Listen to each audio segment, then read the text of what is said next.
Hi everyone, I want to introduce you to Chicago Manual of Style. This format for research writing is one that historians often use, and that's why I want you to be introduced to it. Another reason I want you to be introduced to this is that so many times students get out of their associate's program only learning MLA format, and there's more to research than MLA. If you're going to study biology or any kind of science really, nursing, psychology, or sociology, you're probably going to need to know APA formatting. But because this is the one that historians typically use, this is what we're going to use for your semester research paper. We'll have several workshops throughout the semester, so I will make sure that you get the hang of it, okay? So stick with me and we will get through this. So here we have an example of your title page. It's pretty basic. Right there, about a third of the way down, is the title of your paper. And then a few spaces centered under that is your name. This area is where you'll write your course information. Instead of History 214, for our class, you would write U.S. History through 1865. I am not Professor Pennington, I am Instructor Pennington. And then the date that you submit it would go there. Note that there is no no page number up here, okay? That's going to be important in just a second when I show you page 2. Because page 2, there is a page number here. So your page numbers actually start on page 2 with page 2. And page 2 will be the introduction to your paper. Now, normally we would call this a thesis statement, and technically it still is a thesis statement, but a thesis generally suggests an argument that you're going to prove something. Well, you're not really going to prove anything in this paper. You're going to tell us about something. And for that reason, I'm going to call it your introductory subject matter paragraph. So your first paragraph will be you telling us who or what it is you're going to be talking about, and its significance and why you chose it. So let's say you've decided to tell us about, I don't know, a Revolutionary War soldier named Bill Smith. I'm making this up as I go, so don't go Googling this information. I don't think it's out there. Anyway, so a Revolutionary War soldier named Bill Smith, who was a hero, and he saved a whole village, something like that. So you would tell us in your paragraph that Bill Smith was an important war hero from the Revolutionary War period. He saved a village, and so much more. And so then you might introduce us to a header that would say, who was Bill Smith? Because that's a good way to do that. Chicago format uses headers to break up all of this text. And you don't do extra spacing in it or anything like that. It's just the original double spacing. So no extra spaces between those. So then you would tell us a little about who was Bill Smith and all of that. You know, he was born to this person, that person, whatever it is you're going to tell us.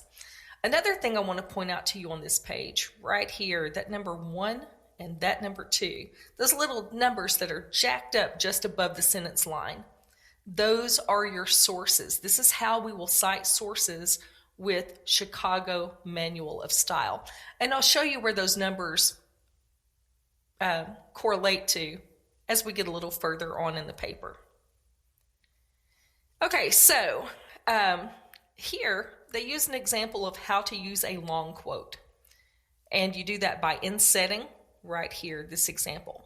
However, since your paper is relatively short, I discourage the use of long quotes, and here's why. Too many times students will fill a paper with long quotes, and then I don't get to see any of your writing. It shows me that you didn't put a lot of effort into it, and basically you end up with a not so hot grade. So I would stay away from long quotes. The only time to use a quote, and I see this as a mistake a lot, so whether it's for this paper or a paper in any of your other classes, please remember, don't quote something that you can say yourself.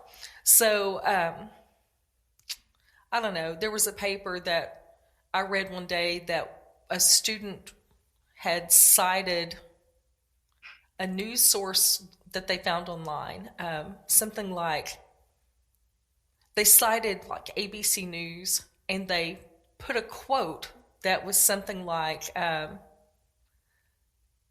250 men and women were killed, and there's an unknown number of people who could still be affected, who are lost, whatever the situation was. I don't remember it exactly. But then they had a long quote about that, and then they cited ABC News. But ABC News didn't say that exactly. I mean, a reporter reported it from there. The important thing is that they could have said all of that and summarized it to be more efficient. So using long quotes is not a good way to get word count, because it counts off against you in terms of your writing style. So keep that in mind. So had that been me writing it, I would have said, according to ABC News, at least 200 and however many people have died, and more were still reported missing as of this date. Boom. And then I could cite at the end of that where I got that information. So I've cited it appropriately, I've put it in my own words, and I have not plagiarized in doing that. I also have not filled my paper full of useless quotes. Let's see here. Let's move on to the next page.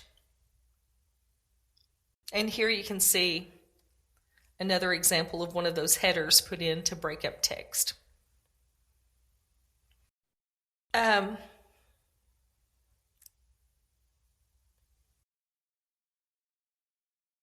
Let's see, anything on here that has to be reviewed? Okay, these are some important notes about transitions that you can go through and look through to read over. This shows you, this ... has a name. It's called an ellipse. And it's what you use when you leave something out of a quote to shorten it, but I don't think you guys will have to worry about those in your papers. Like I said, your papers are short. You should not be using long quotes. And then the conclusion really pretty much goes back and echoes the introduction again. It's not exactly the same because you have to use transition to end it. But so you can see that the writing aspect isn't really different from what you're doing already. It's just that citing of sources that's going to be different. So remember those numbers, those 1, 2, 3. This is what they go to. Now, these are called end notes, and they go at the back of your paper. You're probably familiar in textbooks with something called footnotes that appear at the bottom of each page, but that's a format that can be a formatting nightmare, and I wouldn't wish that on anyone. So all of my master level courses required end notes, so I figure, and that's been recent, so I'm sure that's the new thing. So we're going to go with that. End notes. Now you see, it looks a lot like a bibliography, but it's not a bibliography, or works cited, I should say. If we're talking about MLA, you probably know it as works cited. But it looks like a works cited, but it's not, because you notice they're not in order at all, not in alphabetical order, but they are in numerical order. So if I jumped back to page 1 or page 2, where I saw the number 1, this tells me that that source came from John Klimpick and Robert C. Mainford Jr., Fort Pillow Revisited, blah, blah, blah. And it's got the page numbers here that they found the information on. And then note 2 tells me that it was quoted in Brian Steele Willis's A Battle from the Start, and all the information there, along with the page number that it was found on. One of my most favorite things to see in research is IBID. Oh my gosh, when you're doing a long research paper, IBID is so much your best friend, because IBID just means the same thing as above. So here, you can see here they used the Kemprich and Mainford source. They used it again down here in number 7. And because they had already used it, they put the shortened version of this here, and we'll go over all of this as we go through the practice of citing sources and everything. But here's a shortened version, again with the page number. So right underneath it, number 8 says IBID. That means it's from the very same source, just a different page number. IBID is so nice to see. Oh, and look, here's another IBID. So this is from this source, repeated here, from page 177, and IBID simply means it came from that very same source, that very same page. So, IBID, you're just so thankful to see IBID when you're working on like a 50, 60-page term paper. IBID is my friend. Anyway, I hope you'll like IBID too. So, notes are done in paragraph style, okay? So, wanted to point that out to you because there's the end of the notes page. This is your bibliography, also known in MLA format as works cited. But here, we're calling it a bibliography. And those sources that you just went over from your end notes are now put in alphabetical order and cited appropriately for your bibliography. So let's go back a page or two, just one page. 23, they used 23 notes throughout their paper. And we look over here and see that they had 1, 2, 3, 4, 5, 6, 7, 8 sources. So that's about right. Notice that on this page, the entries look different. They're not in paragraph format, they're in hanging format. That means that the first line starts at the margin and the second and subsequent lines kind of butt in with the indent there, like we're talking about here.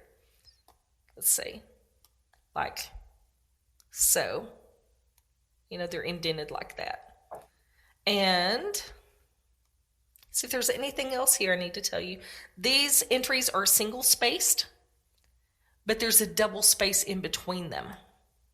So that's important to remember too. It keeps all the information together. We can clearly see that information belongs together, that information, because there's the extra space in between. So just wanted to point those out to you. Anyway, so that's a brief look at Chicago style formatting. And I don't anticipate anyone having any problems with it. Usually people panic because it's new and nobody likes new. But this won't be bad. As I said, I'm going to walk you through it through the semester. So hang in there with me and always let me know if you have any questions.